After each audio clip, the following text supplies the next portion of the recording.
Bom dia, queridos alunos, bom dia, queridos professores. Estamos aqui hoje para mais essa jornada com vocês aí, para a gente falar dentro do sistema tributário e legislação tributária. Vamos falar mais especificamente de um sistema tributário diferenciado, ou seja, o nosso Simples Nacional, né? Lembrando para vocês assim, que nós já percorremos praticamente toda a parte, digamos, a base para vocês aí da legislação tributária, e agora nós vamos falar do sistema tributário diferenciado, mais especificamente o Simples Nacional, tá? Então, tá aí o nosso objetivo agora para vocês, que é conhecer o sistema Simples Nacional e sua importância ao incentivo de pequenas empresas, tá? Pessoal, eu coloquei pequenas empresas, mas aqui é microempresa, o MEI também está contemplado, tá? Está contemplado aqui. Não é só pequenas, tem as menores um pouquinho. Mas antes disso, vamos revisar um pouquinho. Vamos rever aquelas questões que a gente deixou na aula passada para vocês. Lembrando para vocês o seguinte, olha, que essa revisão que a gente faz aqui de questões, ela acaba sendo um aprofundamento também do que a gente estudou na aula anterior, tá? Olha aí. Primeira questão que a gente deixou para vocês. Quanto ao crédito tributário, a principal exigência poderá ter sua exigibilidade suspensa. Embora constituído, o crédito tributário não poderá ser cobrado pelo fisco. No entanto, uma vez constituído o crédito, o contribuinte terá que concordar com o lançamento efetuado numa dada situação. Essa afirmativa é falsa ou verdadeira? Pessoal, leiam com atenção mesmo que a própria questão já está caminhando aí para dar a resposta para vocês, tá? E aí, qual é a resposta? Falsa ou verdadeira? Hã? Vamos então ao gabarito. Estão vendo aí? Fizeram direitinho. Pessoal, essa é uma afirmativa, ela é afirmativa falsa, né? Aqui a gente até deixou uma dica para vocês aqui, né? Olha aqui, né? Um erro aqui, outro erro aqui, não é isso? Mas a essência mesmo, se vocês pegarem, se vocês esperar mesmo, né? Aqui, ó.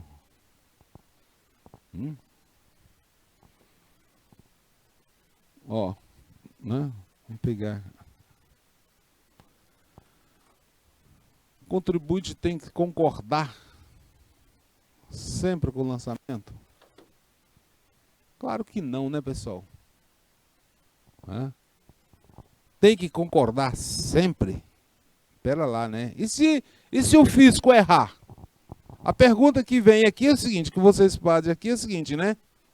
Se está colocando aqui essa questão, né? E se o fisco ou o agente público errar? Como é que fica? Eu tenho que aceitar? Claro que não, né? Claro que não, né? Se não preciso concordar com ele. Se ele errar, eu tenho que... Eu não preciso concordar, eu posso questionar, né? Vamos colocar aqui, né? Que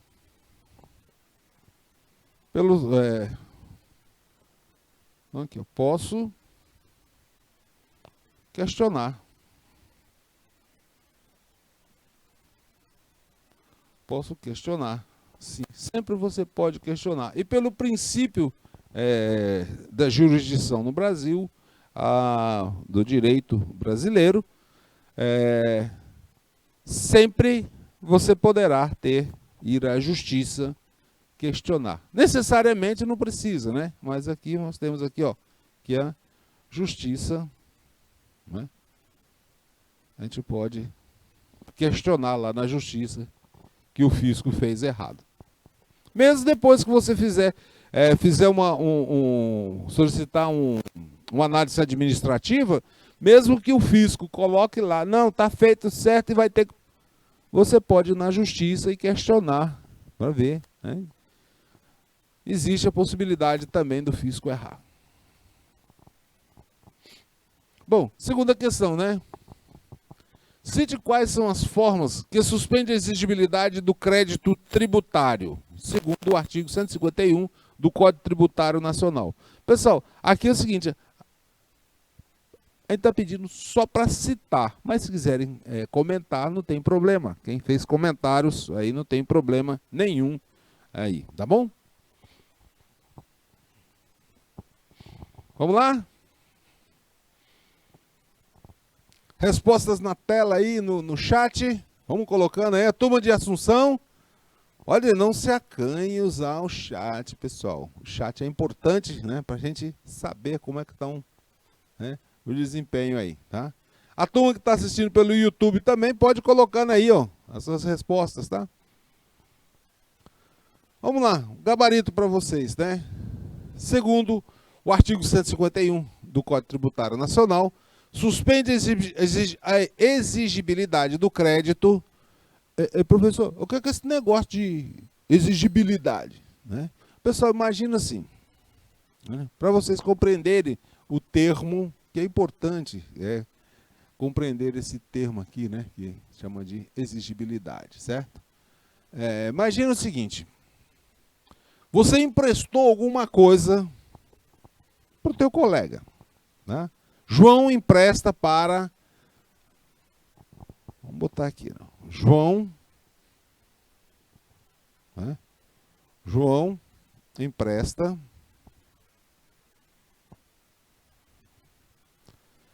algo. Vamos botar assim, algo, né, para Pedro. Ou poderia ser Maria, Ana, qualquer um, né? Você emprestou algo para...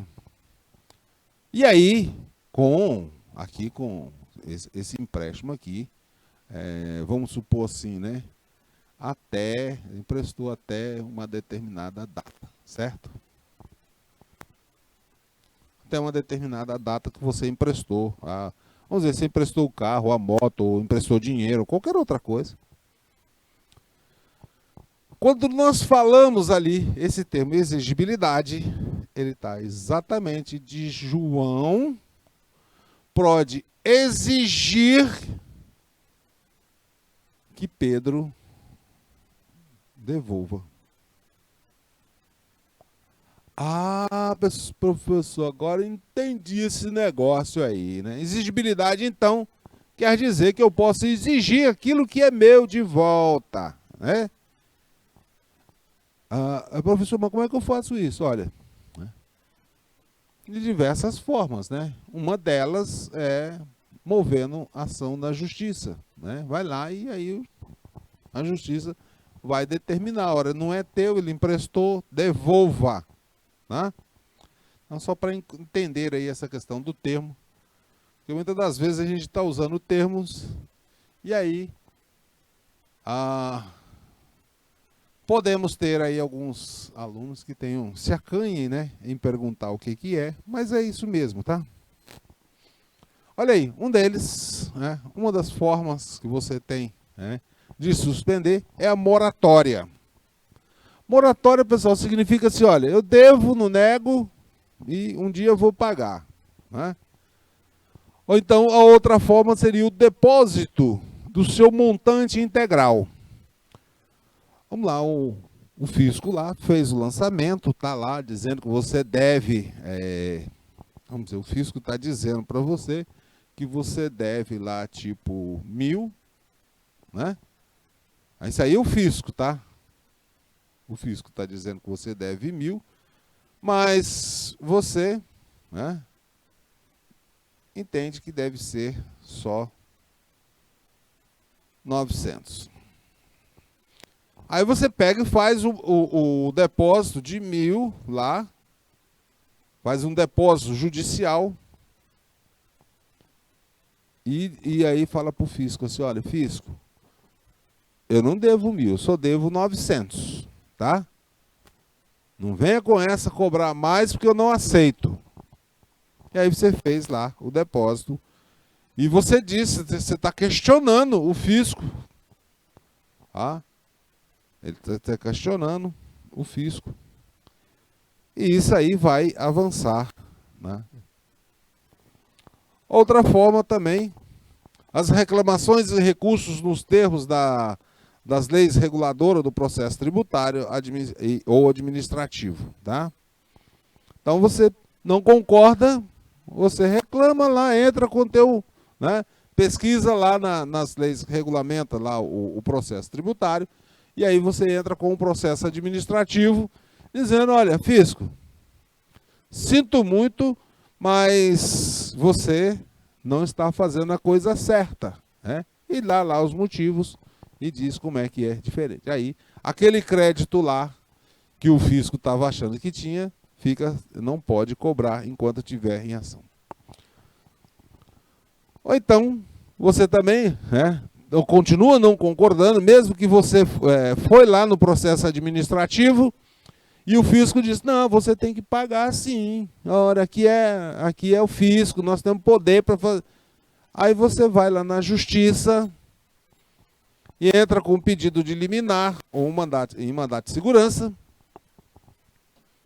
E aí o juiz diz assim, não, fisco, nós vamos analisar caso a caso, por isso eu estou emitindo uma liminar para que você deixe o contribuinte trabalhar enquanto a gente vai analisar essa questão. E aí vai rolar o processo jurídico lá na justiça. Ou também, se você já sabe que o fisco vai lhe cobrar alguma coisa indevida, aí você entra com um pedido de liminar ou tutela antecipada para que o fisco não venha te cobrar. Né? Vamos supor assim, você está numa área e aí tem algumas coisas que você está, vamos dizer assim, você está numa área de fronteira. Está entre dois municípios. E aí um município está te cobrando e o outro está te cobrando. Mas aí você imagina assim, não, vamos botar aqui assim, né? Vamos botar aqui assim que fica melhor, né?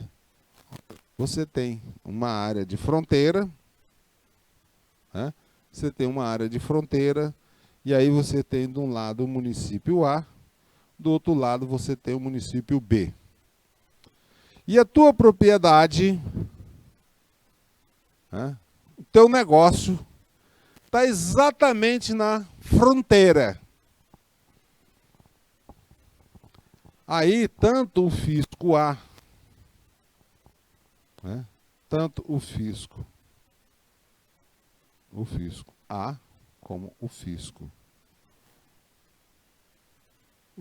B, está lhe cobrando, né?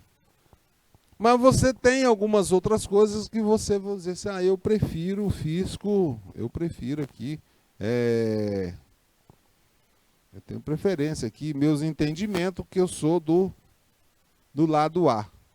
E aí você pega uma tutela antecipada que é para que B não cobre de você.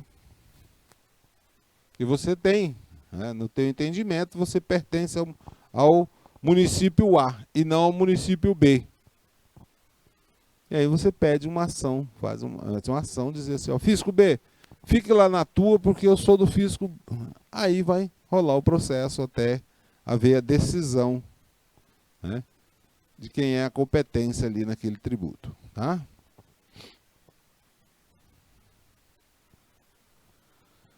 Temos também o parcelamento, que suspende a exigibilidade. Então você está devendo. Não estou dizendo que você não está devendo. Você está devendo lá, o fisco. E aí você foi lá e falou assim, olha, fisco, agora nessa pandemia teve muitas pessoas que ficaram devendo. E aí estão o quê? Fazendo parcelamento. Para quê? Olha, eu estou devendo, mas as condições aí que eu fiquei, tá difícil, vou me recuperar agora, e isso eu preciso de um tempo para poder retomar a minha atividade e pagar para você. E é exatamente isso, vai ser quando você faz o parcelamento, aí é feito tem todo um procedimento, tá, pessoal? Não é assim, tem todo um procedimento, parcelou, e aí você vai cumprir dentro do prazo que está do parcelamento, tá? E aí, nesse artigo 151, tem um parágrafo único, né? Que diz o seguinte, né? O disposto nesse artigo não dispensa o cumprimento das obrigações acessórias dependentes da obrigação principal cujo crédito seja suspenso ou dela consequente. Veja só.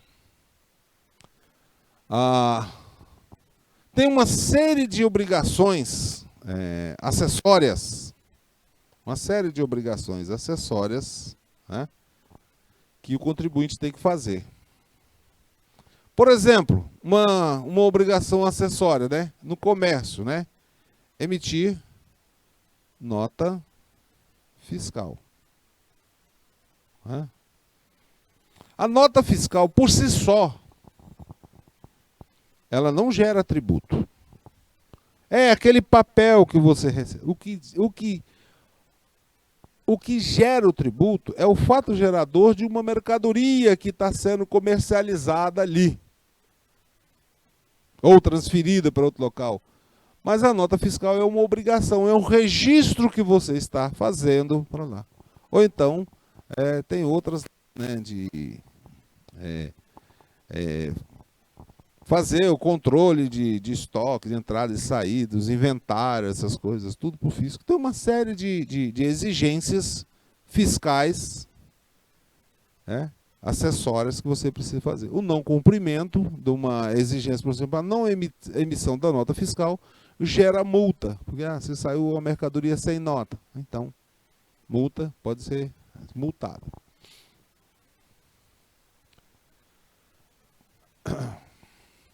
Também, continuando aqui, nessa exigência, de acordo com não, aqui é questão número 2, né? É outra, né? Forma de exigibilidade, aqui era número 3, né? Causas de extinção do crédito tributário, né? De acordo com o artigo 156, né? Extingue o crédito tributário. Pessoal, aqui é o seguinte, vamos tirar essa confusão aqui para vocês. Uma coisa é a extinção do crédito tributário, que está nessa questão, que ficou numeração igual, né?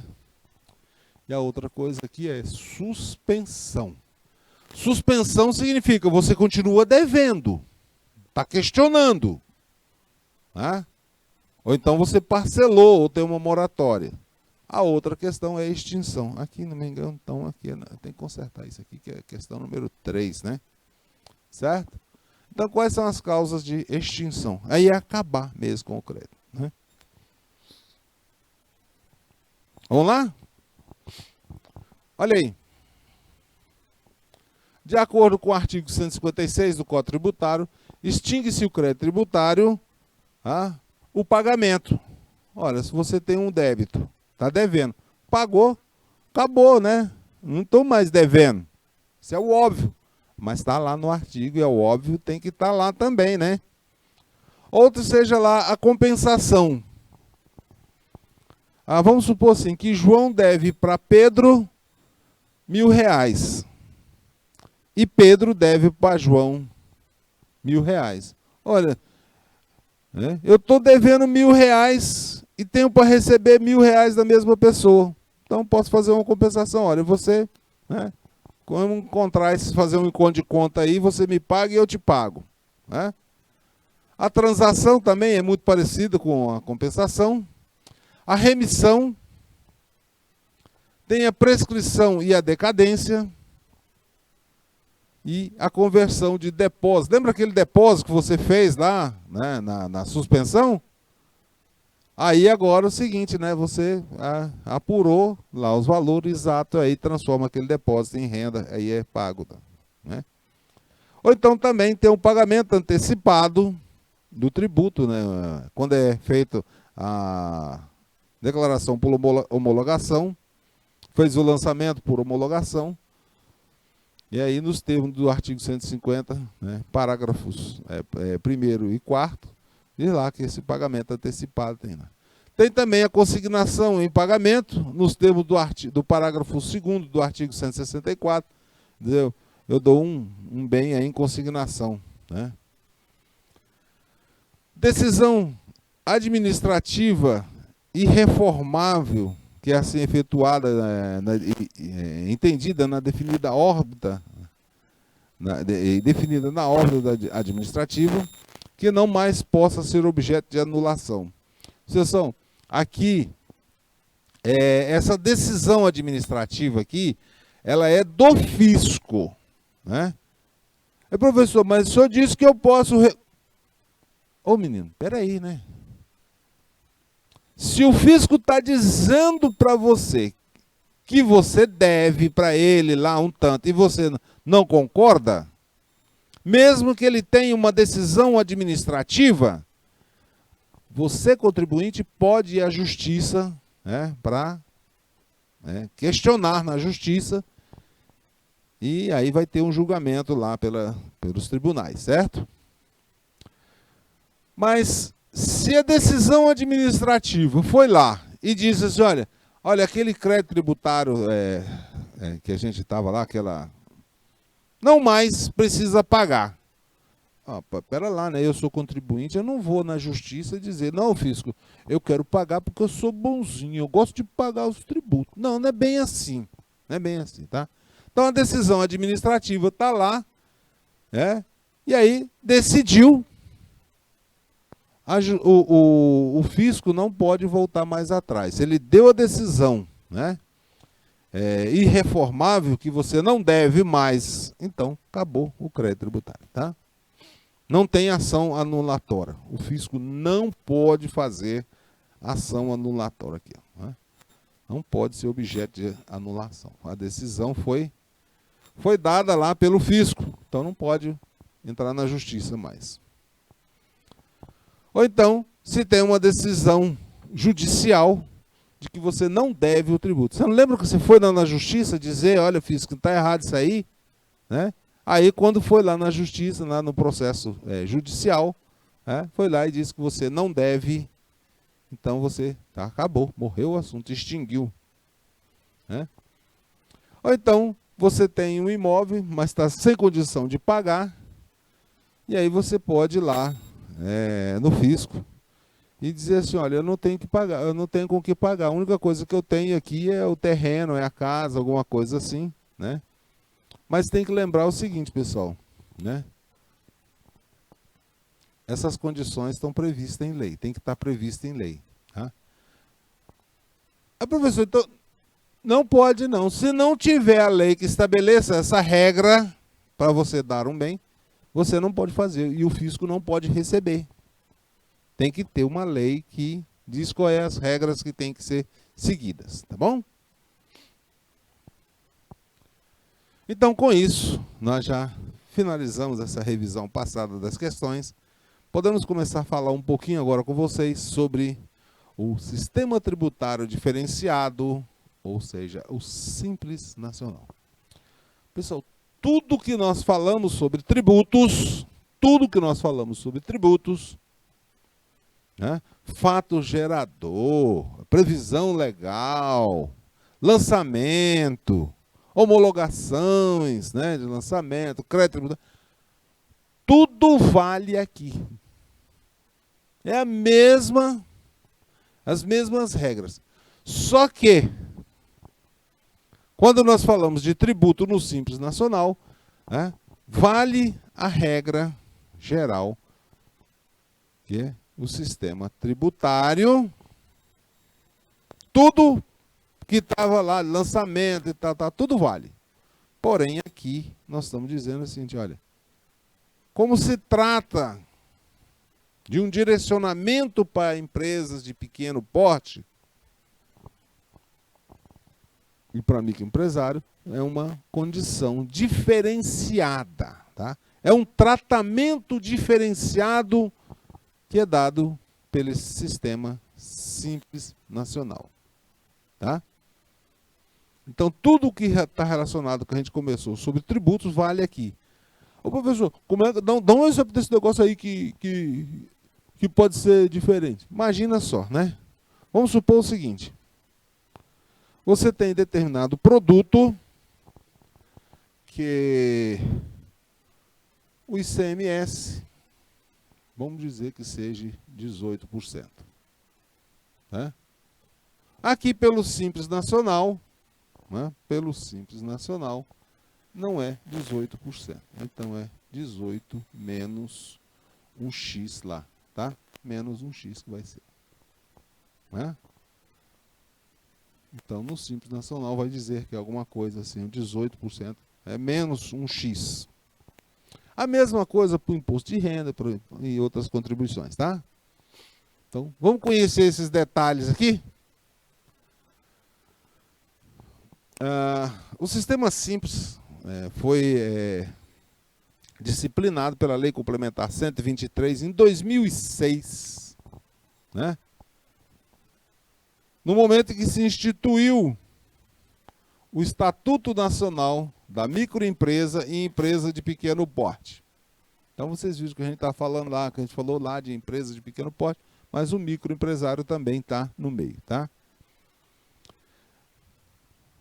Bom, isso aqui trata-se de uma diferenciação do sistema tributário e também uma simplificação do processo, das questões tributárias para empresas que se enquadrem como microempresa, empresa de pequeno porte, as EPPs, né?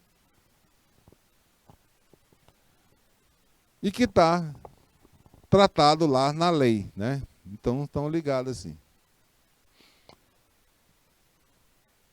Então, aqui tem uma parte que foi, né? Vamos concentrar apenas no nosso estudo nessa parte aqui das empresas. Tem direito ao simples, né?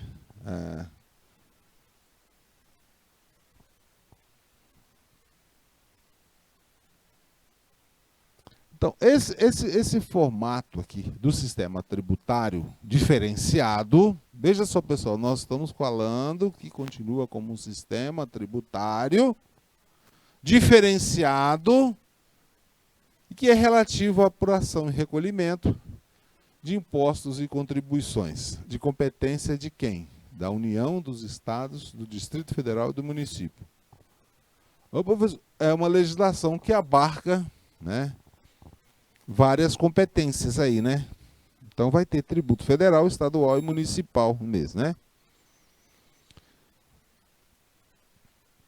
Aqui, pessoal, esse regime aqui, que abarca aqui, ele também considera as obrigações acessórias, tá? Passa a ser um regime único de arrecadação. Né? E é muito interessante, pessoal, porque aqui, imagina só, né? Olha só. Nesse sistema aqui, no sistema comum, eu teria que fazer uma arrecadação aqui, outra para o Estado, ou para o Distrito Federal, e outra para o município ou Distrito Federal. Então, teria 3 trabalhos, né? Aqui, ó. 1, 2, 3 trabalhos. Né? Com o Simples Nacional, né? É um regime único de arrecadação. Então, agora aqui, ó, um regime único agora. Eu faço uma única apuração. Não tenho muito trabalho. Tá? O trabalho aqui diminui e muito. Tá? Aqui no sistema normal, teríamos que realizar 3 apurações. Mas aqui, no Simples, a gente apura só uma. Mas assim, vamos dar uma puxadinha um pouco lá nas nossas primeiras aulas. Estão lembrados lá da introdução ao direito empresarial? nós precisamos dar uma revivada no nosso conhecimento do que é microempresa, o que é empresa de pequeno porte, né? Que também, lá no artigo 3º da Lei Complementar 123, né, coloca que microempresa ou empresa de pequeno porte pode ser uma sociedade empresária, ou uma sociedade simples, ou empresa individual de responsabilidade limitada, ou seja, a EIRELI, ou também pode ser o empresário descrito lá no artigo 966 do Código Civil Brasileiro. Então já começa a saber aí, né, que são quem pode ser micro e pequenas empresas, né, nesse aspecto, tá? Ampliou aqui e colocou empresário individual também.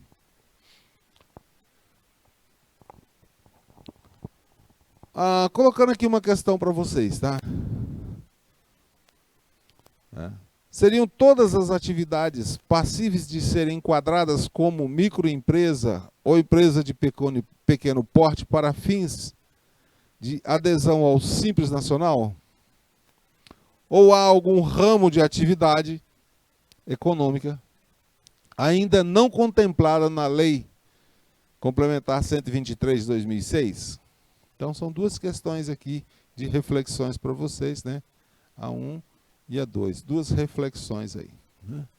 Prestem atenção durante a aula e vai ser importante para vocês responderem isso, tá bom?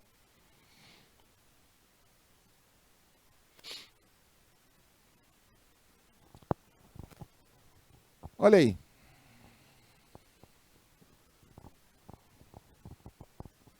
Retornando lá, o nosso conceito, né? Lembra das primeiras aulas, né? O conceito de microempresa e empresa de pequeno porte, né? Nós já vimos aí que pela definição nós já temos alguma coisa a saber que tem a ver com o respectivo porte, né? E a lei também estabelece quais são os critérios para a gente saber dar o enquadramento dessa pessoa jurídica. Se essa pessoa jurídica, em qual categoria ela vai ser enquadrada. Então, um aspecto aqui, nós estamos falando do tamanho da empresa, ou porte da empresa. Então, o primeiro aspecto está aí, né? Professor, aqui é questão é o porte. Mas como é que eu fico sabendo qual é o porte que está dito lá? Como é que eu vou saber isso? Professor, aquela propriedade para a gente saber o porte da empresa, é aquela que tem um prédio de 20 andares, ou é aquela que... Não é por aí, tá, pessoal? Não é por aí saber o tamanho do imóvel, uma coisa assim, né? O critério que é utilizado para saber qual é o porte é a receita bruta anual. E o que é receita bruta anual? Pessoal, são as vendas, né? Veja aí um exemplo para vocês, né? Uma empresa, né, ou microempresa de pequeno porte, teriam receita bruta ou uma previsão equivalente, né, prevista na lei complementar, que dá lá os valores. Então, um exemplo está aqui, vamos dizer. Em outras palavras, vocês conhecem isso aqui, pessoal, como faturamento. É isso? Faturamento.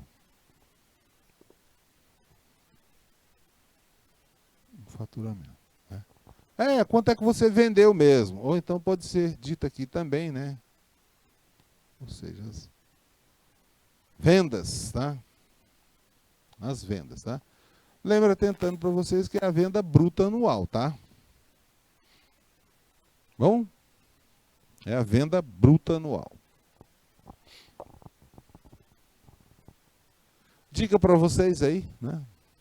Parágrafo 1º do artigo 3º da Lei 123 de 2000, Lei Complementar 123 de 2006, né? Que diz lá o seguinte: o que é receita bruta?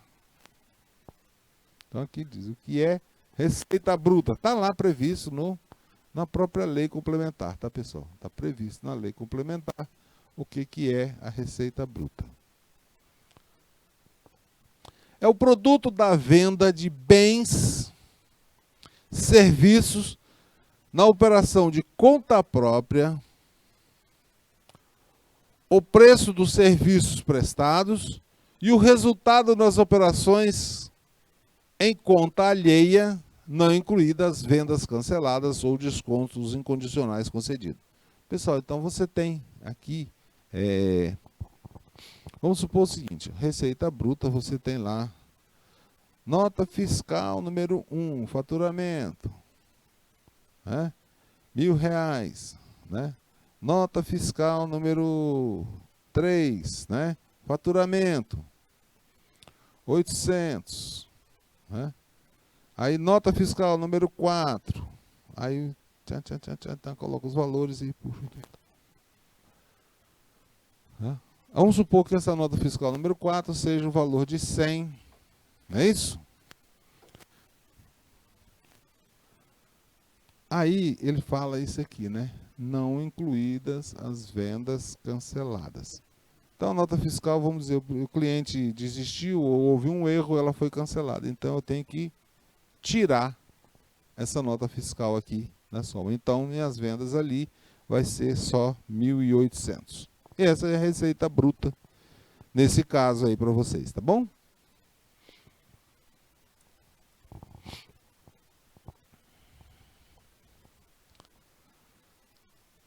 Bom, vamos ver aqui agora o nosso regime especial unificado de arrecadação de tributos, né? Isso aí é um regime que foi criado, pessoal, justamente para atender a lei 120, a lei complementar 123, né? E nós precisamos aí saber conhecer um pouco mais aí dessa previsão legal, desse regime de arrecadação. Bom, esse regime de arrecadação, ele é feito mensalmente.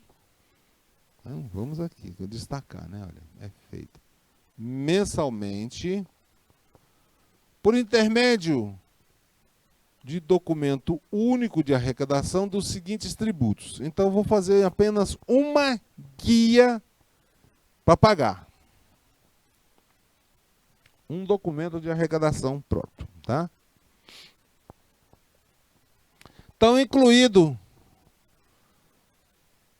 no Simples Nacional, o Imposto de Renda, pessoa jurídica, o IPI, a Contribuição Social sobre o Lucro Líquido, a Contribuição para Financiamento da Seguridade Social, ou seja, o COFINS, e a Contribuição para o PIS/PASEP, Contribuição Patronal Previdenciária, Impostos sobre operações relativas a mercadorias e prestação de serviços de transporte interestadual e intermunicipal, ou seja, o ICMS, e o ISS, Imposto sobre Serviços de Qualquer Natureza.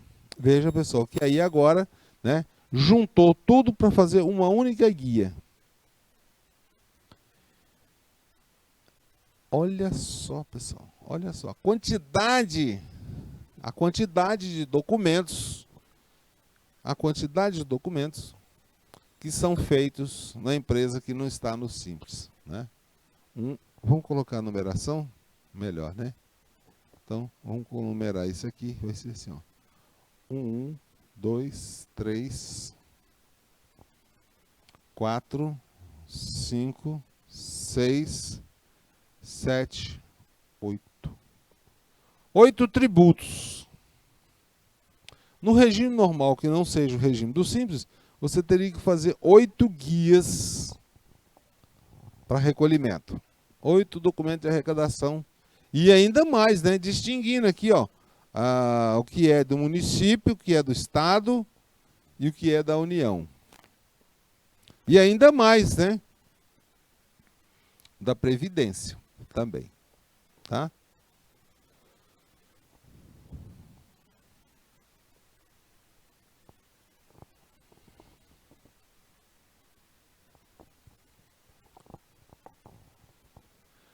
Veja só, mas aí, pessoal, professor, eu gostei desse negócio aí, é mais tranquilo. Agora, em vez de eu fazer 8, eu só vou fazer um. Como é que eu faço isso? A inclusão, pessoal, a inclusão no Simples, ela é feita pela própria pessoa jurídica, que é interessada. E bom, e também tem que estar, essa pessoa está interessada, vai pedir lá a inclusão no Simples, mas ela tem que atender às condições previstas na Lei Complementar 123.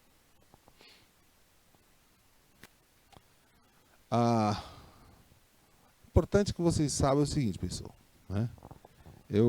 durante o período, um ano, um exercício fiscal, que eu fizer a opção, eu não posso voltar mais atrás, tá?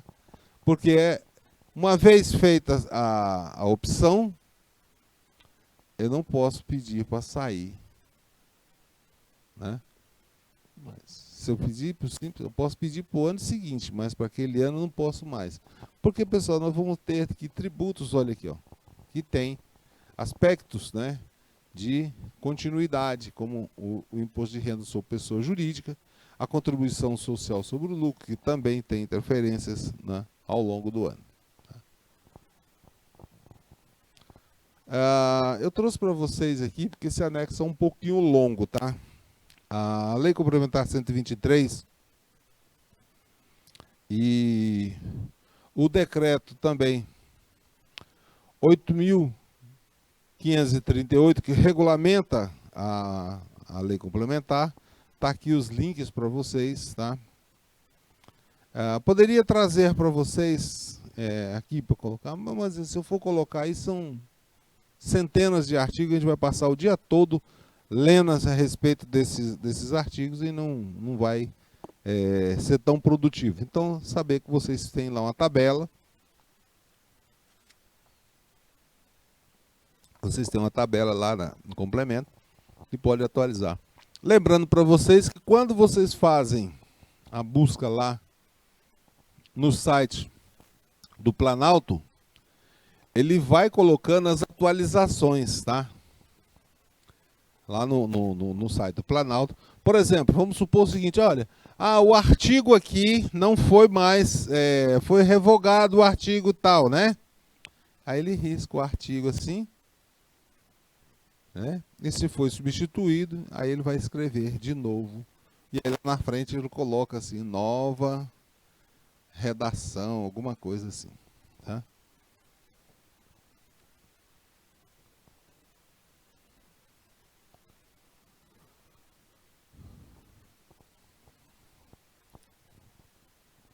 Então lá temos alíquotas que são distintas nessas tabelas aqui, né? São anexos de tabelas, que serão aplicadas às microempresas de pequeno porte, né? E que dá a forma simplificada aí também. Mas lembra o seguinte, pessoal, essas tabelas ela ainda distingue ainda o que é pessoa jurídica do setor rural, o que é do comércio, que é de serviço, que é indústria, também tem distinções lá nessa tabela, tá bom?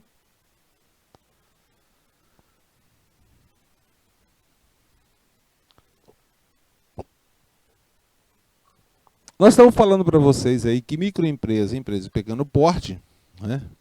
Nós estamos dizendo em relação ao tamanho dessa pessoa jurídica, não é isso? Nós estamos dizendo aqui que o ME e a EPP, nós estamos falando a respeito do tamanho dessa pessoa jurídica, né? E aí nós estamos considerando a dimensão econômica, ou seja, o faturamento bruto anual, não é isso?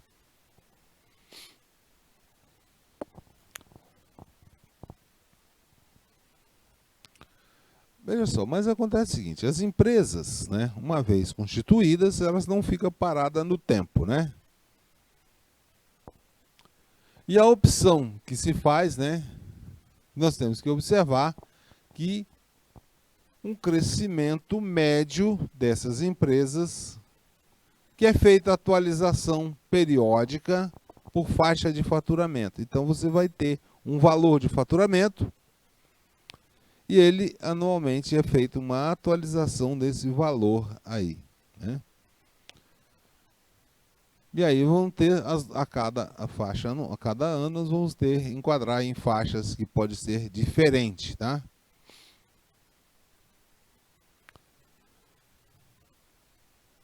E essa é uma das regras para poder fazer a opção do Simples Nacional, bom? Bom, é interessante saber o seguinte, né? Que é a própria lei que trouxe, né? Que diz respeito à previsão do microempreendedor individual, o qual, por todos os efeitos, é aquele que atende à definição de empresário. Está lá previsto no artigo 966 do Código Civil. Ou então que exerça atividade de industrialização, comercialização, prestação de serviço no âmbito rural e não tenha faturamento anual que exorbite os limites previstos na lei. Então você tem aí uma situação que o MEI também está previsto, pode ser enquadrado ali também, lá na opção para o MEI, para o Simples Nacional. A Lei Complementar 123, ela já foi ajustada, tá? 2006 para cá ela teve um ajuste. E aí passamos a ter para enquadramento o artigo 18 da Lei Complementar 123, que diz lá que a empresa que se enquadrar dentro do Simples de opção e se enquadrar, ela vai fazer o recolhimento dos tributos abrangido pelo Simples Nacional em valores fixos mensais. Com isso, pessoal, nós fizemos aí uma abordagem para vocês bem geralzona aí do Simples Nacional, tá? Tem uma série de detalhes? Tem. Mas não é objeto aqui para a gente entrar muito nesses detalhes para vocês, porque aí vai ficar muito, né? E vamos conversar aqui um pouquinho com vocês a respeito desses limites, tá? Vamos conversar um pouquinho a respeito do Simples Nacional. Vamos ver aqui algumas questões com vocês aqui. A gente fez aqui uma forma bastante resumida para vocês, tá? Então vamos lá. Simples Nacional. Vou pegar aqui de azul, né? Então colocamos aqui no centro o sistema Simples Nacional. Colocamos ali numa forma de questões para vocês, né? Minha empresa pode optar pelo Simples? Aqui, né? Minha empresa pode optar pelo Simples? Né? Bom, nem todas podem, né? Tem que observar lá o CNAE, fazer uma consulta no CNAE e saber que existem limitações de atividades que é combinada, uma combinação de fatores, né? Então você tem lá vários fatores no conselho do CNAE, mas tem também a questão do faturamento para ser considerado, né? E o que é o que é esse regime do Simples Nacional?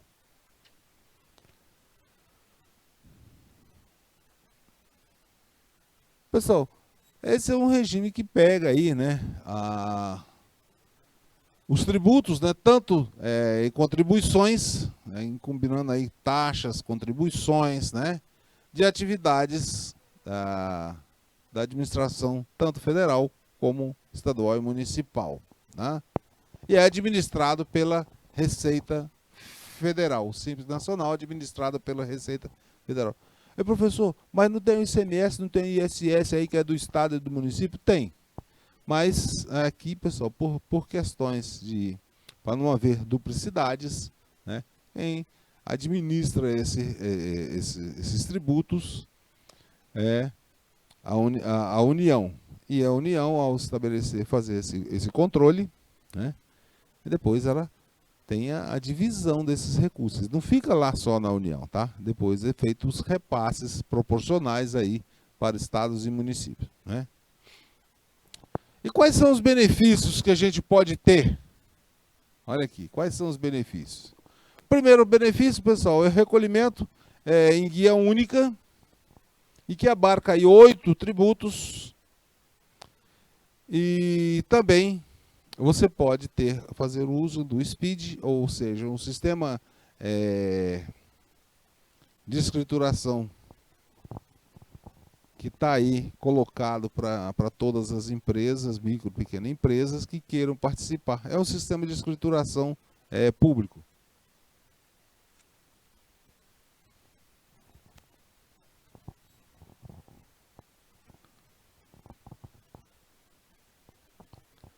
Por que tem muitos anexos no Simples? Veja só, o Simples tem aqui, como anexo, tem o anexo de atividade comercial, de indústria, e tem mais 4 outros anexos que está relacionado às atividades de serviços. Por que tem tantos anexos assim?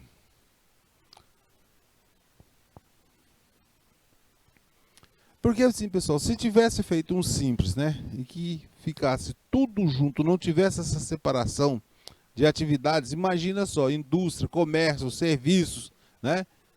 Então não estaria dando isonomia, né?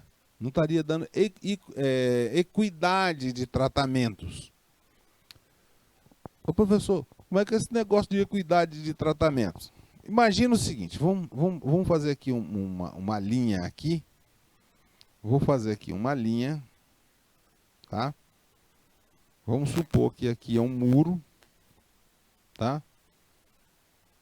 Vamos supor que aqui é um muro. Vamos supor que é um muro. É isso? E aí você tem pessoas com tamanhos diferentes. Vamos botar aqui um bem pequenininho, né? Aí eu tenho um maiorzinho, né? Aqui um maiorzinho. E tem um grandão, né? Aqui tem um camarada grandão aqui. Veja só, para olhar uma partida de futebol, tá?